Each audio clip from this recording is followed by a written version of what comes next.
بسم اللہ الرحمن الرحیم۔ السلام علیکم۔ امید کرتا ہوں آپ سب خیریت سے ہوں گے۔ آج میں آپ کی خدمت میں اللہ سے محبت کا ایک چھوٹا سا واقعہ پیش کروں گا۔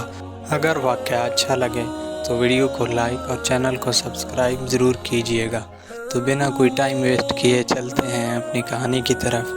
حضرت داتا گنج بخش علی حجویری رحمۃ اللہ علیہ کشف المحجوب میں روایت کرتے ہیں کہ جس رات حضرت ذوالنون مصری کا انتقال ہوا، کسی کو خبر نہ تھی کہ آج رات ان کا انتقال ہو گیا ہے۔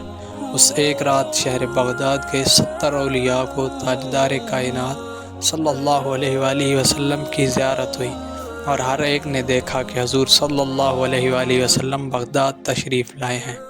خواب میں ہر ولی نے پوچھا کہ یا رسول اللہ صلی اللہ علیہ وآلہ وسلم، آپ کیسے تشریف لائے ہیں؟ آپ صلی اللہ علیہ وآلہ وسلم نے فرمایا، ذوالنون مصری کی وفات ہوئی ہے، اس کی روح کے استقبال کے لیے آیا ہوں۔ دنیا تاڑے مار کر روتی ہوئی صبح اٹھی تو ان کو خبر ہوئی کہ یہ ذوالنون مصری کس مقام و مرتبے کے حامل تھے، مگر وہ دنیا سے جا چکے تھے۔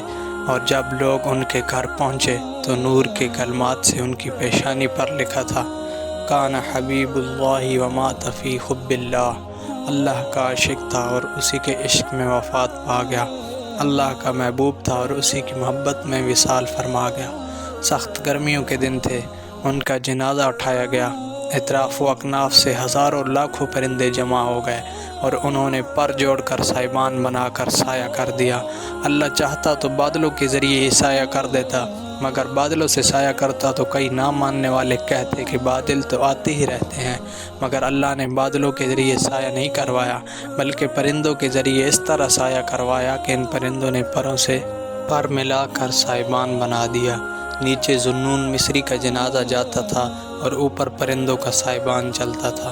حضرت ذوالنون نے اللہ سے محبت کی تو اللہ نے بھی ان سے محبت کر کے دنیا والوں کو بتا دیا کہ مجھ سے محبت کرنے والوں کا انعام دنیا و آخرت میں بہترین ہے۔